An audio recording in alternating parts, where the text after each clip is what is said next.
Good morning, or afternoon, or evening, or whatever you find yourself in.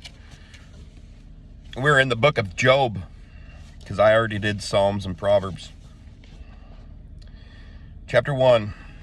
There was a man in the land of Uz, whose name was Job, and that man was perfect and straight, and one who feared Elohim and turned aside from evil. And 7 sons and 3 daughters were born to him. And his possessions were 7,000 sheep and 3,000 camels and 500 yoke of oxen and 500 female donkeys and a very large body of servants, so that this man was the greatest of all the people of the east. And his sons went and had a feast in the house of each on his day, and sent and invited their 3 sisters to eat and to drink with them. And it came to be, when the days of feasting had gone round, that Job would send and set them apart. And he would rise early in the morning and offer ascending offerings, the number of them all. For Job said, "It might be that my sons have sinned, yet blessed Elohim in their hearts." This Job always did. And the day came to be that the sons of Elohim came to present themselves before Yahweh, and Satan also came among them. And Yahweh said to Satan, "From where do you come?" And Satan answered Yahweh and said, "From diligently searching in the earth, and from walking up and down in it." And Yahweh said to Satan, "Have you considered my servant Job, that there is none like him on the earth, a perfect and straight man, one who fears Elohim and turns aside from evil?" And Satan answered Yahweh and said, "This Job fearing Elohim for naught. Have you not made a hedge around him, and around his household, and around all that he has on every side? You have blessed the work of his hands, and his possessions have increased in the land. But stretch out your hand, please, and strike all that he has, if he would not bless you to your face." And Yahweh said to Satan, "See, all that he has is in your hand. Only do not lay a hand on himself." And Satan went out from the presence of Yahweh. And the day came to be, when his sons and daughters were eating and drinking wine in the house of their brother, the firstborn. And a messenger came to Job and said, "The oxen were plowing, and the donkeys feeding alongside them, when Sheba fell upon them and took them away. And they struck the servants with the edge of the sword, and I alone have escaped to inform you." While he was still speaking, another also came and said, "The fire of Elohim fell from the heavens, and burned up the sheep and the servants, and consumed them, and I alone have escaped to inform you." While he was still speaking, another also came and said, "The Kasdim formed 3 bands, and made a raid on the camels, and took them away. And they struck the servants with the edge of the sword, and I alone have escaped to inform you." While he was still speaking, another came and said, "Your sons and daughters were eating and drinking wine in the house of their brother, the firstborn.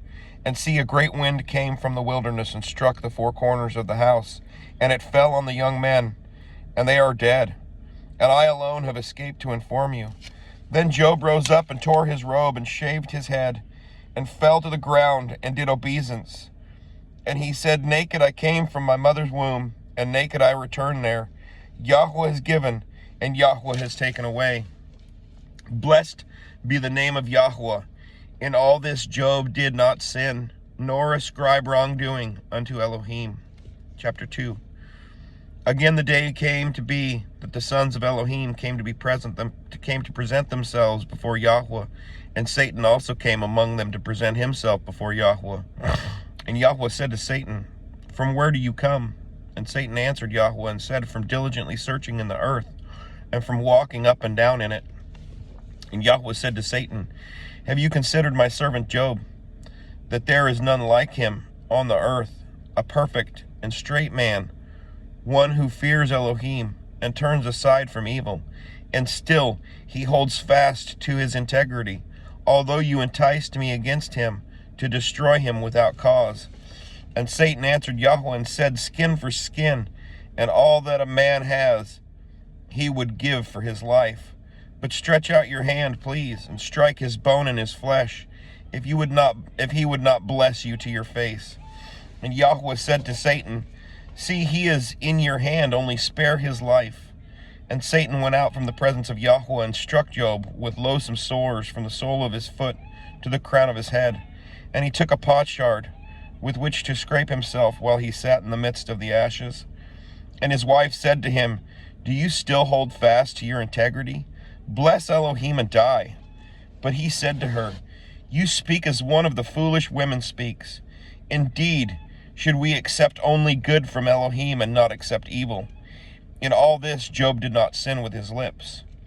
And 3 of the friends of Job heard of all this evil that came on him, and each one came from his own place: Eliphaz the Temanite, and Bildad the Shuhite, and Zophar the Naamathite. And they met together to come to sympathize with him and to comfort him. And they lifted up their eyes from a distance and did not recognize him. And they lifted up their voices and wept, and each one tore his robe and sprinkled dust on his head toward the heavens.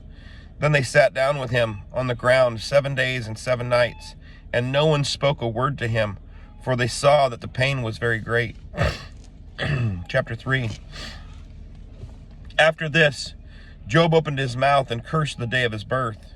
And Job spoke and said, "Let the day perish on which I was born, and the night it was said, a man has been conceived. Let that day be darkness. Let not Eloah from above seek for it, nor let light shine upon it.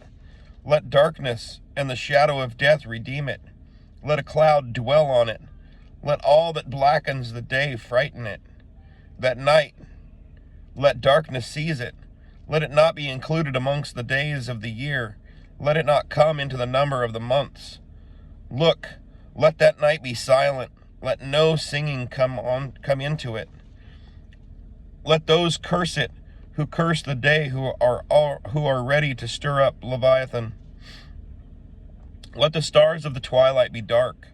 Let it wait for light, but have none, and let it not see the eyelashes of the dawn. For I did not shut up the doors of my mother's womb, nor hide trouble from my eyes. Why did I not die from the womb, come forth from the belly and expire? Why were there knees to receive me, or breasts for me to suck? For now I would have been lying in peace, I would have slept, then I would have been at rest, with sovereigns and counselors of the earth who built ruins for themselves, or with rulers who had gold, who filled their houses with silver, or as a hidden, untimely birth, as infants who never saw light. There the wrong cease raging, and there the weary are at rest. The prisoners rest together. They do not hear the voice of the oppressor. The small and great are there, and the servant is free from his master. Why does he give light to the sufferer and life to the bitter of being, who are waiting for death, but it does not come, and search for it more than treasures, who rejoice exceedingly? They are glad when they find the burial site. Why does he give light to a man whose way has been hidden, and whom Eloah has hedged in? For my sighing comes before I eat, and my groanings pour out like water. For that which I greatly feared has come upon me, and that which I dreaded has overtaken me.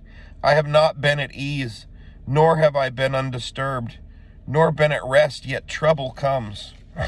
Chapter 4. And Eliphaz the Temanite answered and said, "If one tries a word with you, would you become impatient? But who is able to withhold himself from speaking? See, you have instructed many, and you have made weak hands strong. Your words have raised up him who was stumbling, and you have strengthened the weak knees.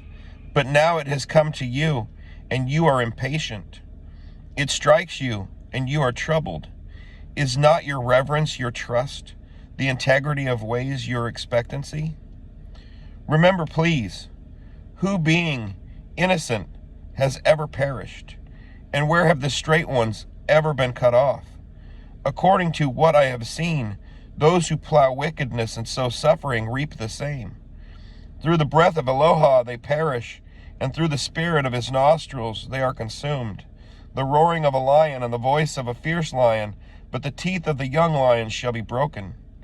An old lion perishes for lack of prey, and the cubs of the lioness are scattered. And unto me a word was secretly brought, and my ear received a little of it. Amid thoughts from visions of the night, when deep sleep falls on men, fear came upon me, and trembling causing my bones to shake greatly. Then a spirit passed before my face, the hair on my body stood up. It stood still, but I could not discern its appearance. A form was before my eyes, silence. Then a voice I heard. Is mortal man more righteous than Aloha? Is man more clean than his maker? Look, he puts no trust in his servants, and he charges his messengers with straying. How much more those who dwell in houses of clay, whose foundation is in the dust, who are crushed like a moth. From morning till evening they are beaten down. They perish forever, with no one regarding. Are not the cords of their tents pulled up? They die without wisdom. Chapter 5. Call out, please. Is there anyone to answer you? And to which of the set-apart ones would you turn? For wrath kills the fool, and envy slays the simple. I myself have seen the fool taking root, but suddenly his home was cursed. His sons are far from safety. They are crushed in the gate, with no one to deliver. The hungry eat up his harvest, taking it even from the thorns, and the snare snaps up their wealth. For evil does not come from the dust, nor does trouble spring from the ground. For man is born for trouble, and the sparks fly upward.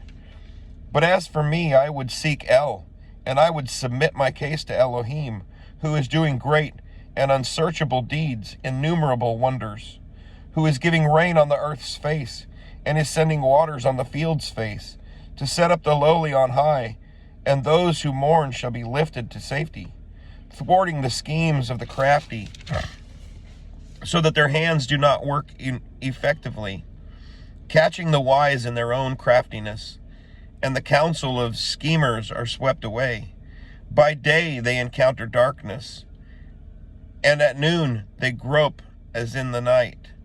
But he saves the needy from the sword of their mouth, from the clutches of the strong.